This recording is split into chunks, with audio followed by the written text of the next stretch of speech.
আমরা ওদের সোজা করে ছাড়ব। আমাদের এখানকার পুটকে জেলার মতো দেশ। আমরা ওদের উপর নির্ভরশীল নই। ক্ষমতা থাকলে ইউনুস এক্সপোর্ট ইম্পোর্টের লাইসেন্সগুলো বাতিল করে দেখাক, এই দাবি উঠল। একই সঙ্গে সে দেশের মোহাম্মদ রিজভীকেও নিশানা করা হলো। বলা হয়েছে রিজভী তার স্ত্রী শাড়ি পুড়িয়ে দিয়েছে। মনে হচ্ছে ওনার স্ত্রীর একটি শাড়ি আছে। দাবি ওঠে রিজভী তার বুকে যে রিংটি বসিয়েছেন সেটাও কলকাতা থেকে। একবার সেই বুকের রিংটা খুলে দেখাক না। শুক্রবার 6 ডিসেম্বর শ্যামবাজার থেকে সিথির মোড় পর্যন্ত বিশাল মিছিল করে সনাতনী সমাজ। মিছিলে ছিলেন রাজ্যের বিরোধী দলনেতা শুভেন্দু অধিকারী সহ অন্য বিজেপি নেতারাও। আমার কলিগ শুভেন্দু অধিকারীর সঙ্গে কথা বলেছিলেন, তিনি কি বলেছেন শোনাবো আপনাদের। আমরা এদের সোজা করে ছাড়বো। ভারত ওই রকম একটা পুটকে আমাদের এখানকার একটা জেলার মতো দেশ। আমরা ওদের উপর নির্ভরশীল নই। আমাদের সঙ্গে সরাসরি আছে বিরোধী দলনেতা শুভেন্দু অধিকারী। আমরা দাদার কাছে যাবো। দাদা, মূলত আপনি যে দাবি করেছেন যে দ্রুত ভিসা বন্ধ করতে হবে এবং ইতিমধ্যেই আপনি একেবারে হুঙ্কার ছুড়ে দিয়েছেন যে পণ্য বন্ধ করার দাবি, সেটা নিয়ে আপনি কি বলবেন? যৌক্তিকতা আছে। ওরাই তো বলছে ভারতে বয়কট করো।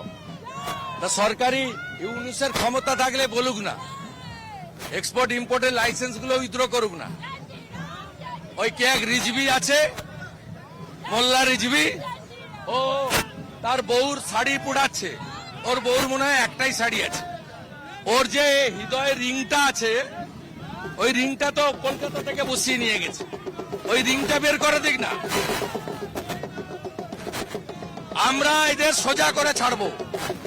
ভারত ওই রকম একটা পুটকে আমাদের এখানকার একটা জেলার মতো দেশ। আমরা ওদের উপর নির্ভরশীল নই। আমরা যেটা দেখলাম যে ধর্মতলা তো একটা ব্যাপক সাড়া দেখা গেল এবং আজকেও দেখলাম যে একেবারে সনাতনী সমাজ, তারা হিন্দুরা তাকত দেখাচ্ছে, হিন্দু শক্তি দেখাচ্ছে, সংঘ শক্তি দেখাচ্ছে। আমরা দেখছি যে আমাদের হিন্দুদের কাছে গর্বের দিন। বিতর্কিত ঢাঁচা কর সেবকরা গুঁড়িয়ে দিয়েছিল। আজকে কলকাতার দুজন শহীদ হয়েছিলেন, রাম কোটারি, শরৎ কোটারি। আমরা আজকে এই প্রথম কর সেবককে প্রণাম করছি। দেখলাম যে আগের দিন ধর্মতলা এবং আজকে একেবারে আপনি যে ডাক দিয়েছেন সনাতনী সমাজের কাছে। ডাক দিন, আমরা ডাক দিয়েছি। যে একজনকে শুরু করতে হয়। পুজো হলে যেমন পুরোহিত থাকে, সন্ত সমাজ পুরোহিত, আর একজনকে ব্রতী থাকতে হয়। আমি ব্রতী। দাদা, আপনি লাগাতার কর্মসূচির ডাক দিয়েছে, যদি একটু কর্মসূচিগুলো বলেন। আমাদের প্রত্যেক দিন মিছিল চলবে। 10 তারিখে বসিরহাটের ঘোজাডাঙ্গা অবরোধ হচ্ছে। বিরোধী দলনেতা শুভেন্দু অধিকারী তিনি ছিলেন আজতাক বাংলার মুখোমুখি হয়েছিলেন এবং তিনি যে কর্মসূচিগুলো তিনি বললেন এবং বাংলাদেশের বিষয়ে তিনি একেবারে কড়া যে বিবৃতি, সেই বিবৃতি কিন্তু দিলেন। এই মিছিলে শঙ্কুদেব পণ্ডাও ছিলেন, তার সঙ্গেও কথা বলেছিলেন আমার কলিগ সুজয়। দেখাবো আপনাদের তিনি কি বলেছেন। দেশের মাটি পাকিস্তানের আইএসআই আর হচ্ছে সরাসরি যোগাযোগ করে যে চীন, এদের সাথে মিলে ভারত বিরোধী কাণ্ড কারখানা ঘটাচ্ছেন। এসব হবে না। হিন্দুদের আক্রমণ করছেন, বলছেন পাড়ায় এলাকায় মহিলারা বাজার করতে যেতে পারবেন না। কি ভেবেছেন কি বাংলাদেশ স্বাধীন হয়েছে ভারতের প্রায় 20,000 লোক মারা গেছে বলে, আজকে হাজার হাজার মানুষ এফেক্টেড হয়েছে বলে, ভারতবর্ষ ছিল বলে আপনারা আজকে বেঁচে মরতে আছেন। বড় বড় ডায়লগ, 5 মিনিট লাগবে এসব দেখতে। ভদ্রভাবে বলছি, শুধরে যান। এমন কিছু করবেন না যার জন্য আমাদের ব্যবস্থা নিতে হয়। সঙ্গে আজকের এই কর্মসূচি মূলত কি ইস্যুতে এবং মূলত কি দাবি আপনার? হিন্দু হিন্দু ভাই ভাই, হিন্দু হিন্দু ভাই ভাই, ইউনুসের গালে গালে জুতো মারো তালে তালে, ইউনুসের গালে গালে জুতো মারো তালে তালে, হিন্দু হিন্দু ভাই ভাই, বলো বলো জয় শ্রীরাম, জয় শ্রীরাম। শুনুন, বাংলাদেশের মাটি পাকিস্তানের আইএসআই আর হচ্ছে সরাসরি যোগাযোগ করে যে চীন, এদের সাথে মিলে ভারত বিরোধী কাণ্ড কারখানা ঘটাচ্ছেন। এসব হবে না। হিন্দুদের আক্রমণ করছেন, বলছেন পাড়ায় এলাকায় মহিলারা বাজার করতে যেতে পারবেন না। কি ভেবেছেন কি বাংলাদেশ স্বাধীন হয়েছে ভারতের প্রায় 20,000 লোক মারা গেছে বলে, আজকে হাজার হাজার মানুষ এফেক্টেড হয়েছে বলে, ভারতবর্ষ ছিল বলে আপনারা আজকে বেঁচে মরতে আছেন। বড় বড় ডায়লগ, 5 মিনিট লাগবে এসব দেখতে। ভদ্রভাবে বলছি, শুধরে যান।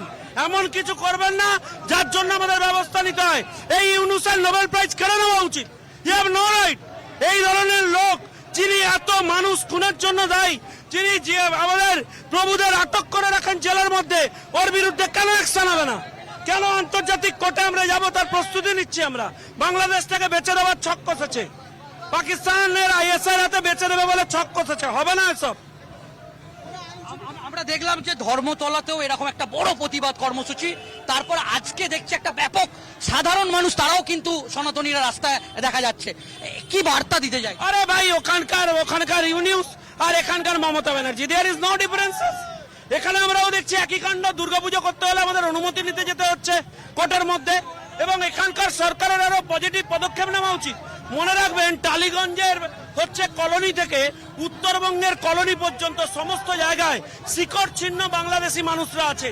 সে ভারত বদলেছে, যে ভারতে এক সময় মানুষকে শিকড় ছিন্ন হয়ে এখানে আসতে হয়েছিল। এখনকার ভারত যেখানকার হিন্দু সেখানে তাদের ক্ষমতাসীন করবে। এখনকার ভারত আমাদের হিন্দু ভাই বোন যারা বাংলাদেশে আছে তাদের পাশে ছিল, আছে এবং থাকবে। আমরা শঙ্কুদেব পণ্ডা তার সঙ্গে কথা বলছিলাম।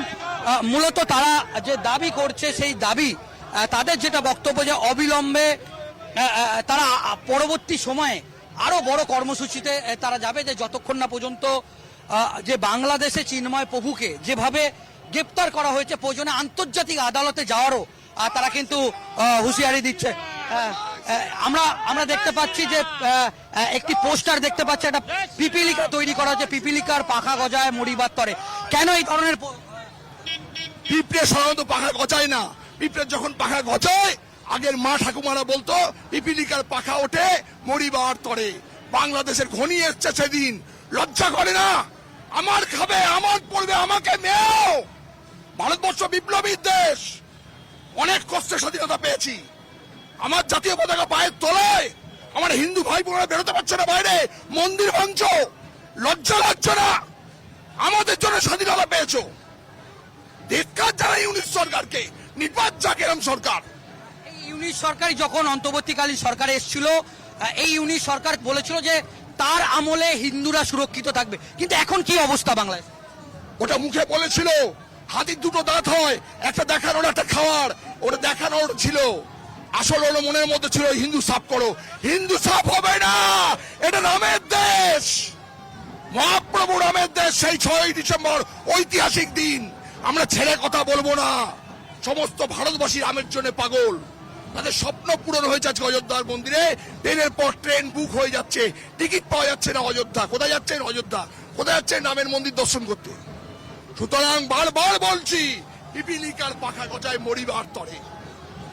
আমরা কথা বললাম নারায়ণদার সঙ্গে। নারায়ণদা পুরো একেবারে স্পষ্ট করলেন। আমরা একবার ছবিটা দেখাতে বলবো। নজর রাখুন আজ তাক বাংলার ইউটিউব স্ট্রিমিংয়ে।